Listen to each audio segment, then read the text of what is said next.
for us kids. If adults have other things to do, they may do them now. So if you are 8, 9, 10, 11, like me, or a little older, you are in the right place. I'm going to teach you how to cook simple, yummy dishes. Maybe even surprise your mom and dad with your chef skills. What do you need it for, you ask? Well, let me tell you. Suppose it's Mother's Day and you want to surprise your mom with her favorite beef stroganoff. Or it's your dad's birthday and you want to make his favorite pizza. That's when you can do what I am about to teach you.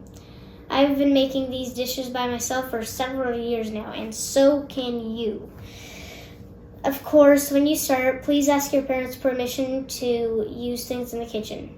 In my experience, parents like to be surprised, but not too much. Hello, I'm Chef Daniel, and welcome to my kitchen. Well, I guess it's my mom's kitchen, but today it's all mine. Today we are going to be making mashed potatoes. This is not a printed recipe. This is a recipe I made myself, so listen up. We're going to be needing 5 potatoes, some heavy whipping cream, and some salt and pepper. Let's start. Are you ready? Let's go. First, let's peel the potatoes. Now, be careful when you're doing this because once I was peeling the potatoes and the potato peeler cut my thumb, and boy, that hurt. It really hurt. I went around for a week with that. So what I'm saying is be very careful. What I do usually with the potato peeler is I grab it like this and don't try and peel away from you. The best way, I know when you're using a knife, you would cut away from yourself, but with the potato peeler, it works a lot better when you cut towards yourself. You see these little pieces right here that didn't get cut the first time through? I usually just go around in a tiny little circle and I get it at some point. So with a little magic or help from my mom, the potatoes are peeled, and next we need to start cutting them. I usually cut them in 3 pieces. If you were to cut them in small, tiny pieces, they would get dumped out with the water. This potato was stuck. And yeah, I would cut them in 3 pieces. Now we have to put the potatoes into the bowl. By the way, it's all magic again because it's me, it's my magic.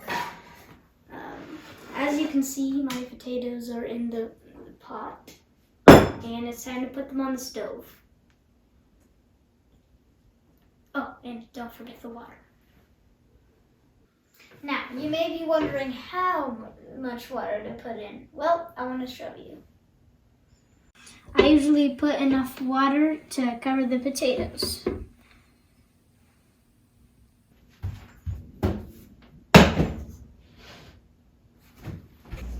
Now, make sure you have your parents' permission to turn on the stove. After many years of practice, I have my parents' permission every time. I put the temperature on high because I just want to cook it fast. Now we wait.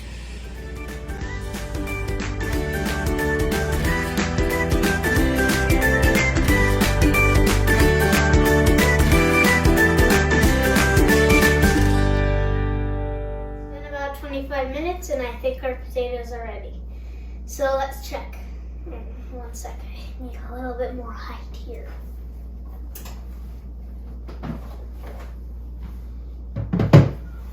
So I usually grab something to poke it with. You can just grab something to poke it with.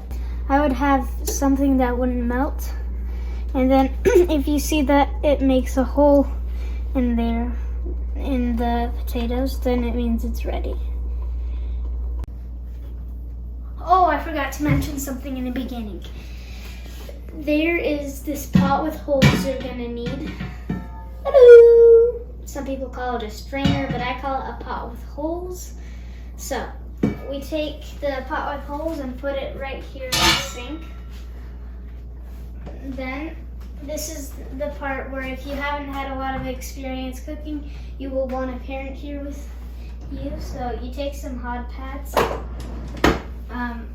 You grab the handles, make sure to not touch any of the metal because it will be really hot.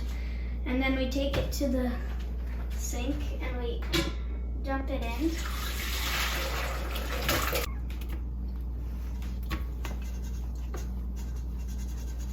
Oh, they're stuck again. Everything is sticking today. Then we're gonna dump the potatoes into the bowl.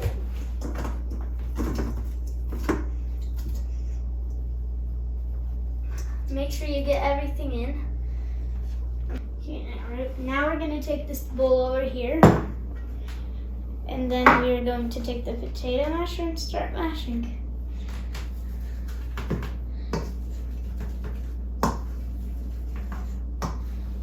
The perfect moment to get your anger out to your siblings or something if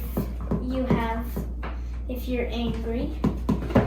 But now I'm going to get up higher just so I can mash it a little better. And then just, oops, some fell. Sometimes it just doesn't look right, like there's still chunks, but believe me, it'll always be like that until you add the cream and the salt.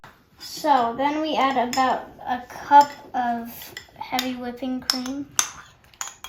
I don't know why I'm really using a spoon, but I think it's better to use a spoon. Make sure you get as much as you can in because that's actually what makes the potatoes a lot more creamier. And then you add the salt. This is about 1 1/2 of a teaspoon. And you just add the salt and pepper in. And then you just mash it.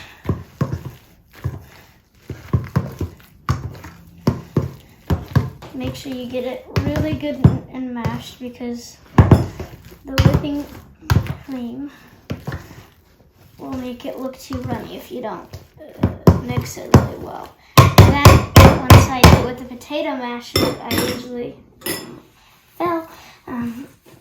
usually use a spoon to mix it really well.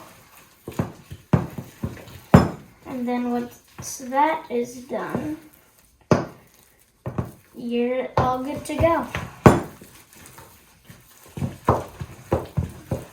Now, the best part about cooking is tasting it.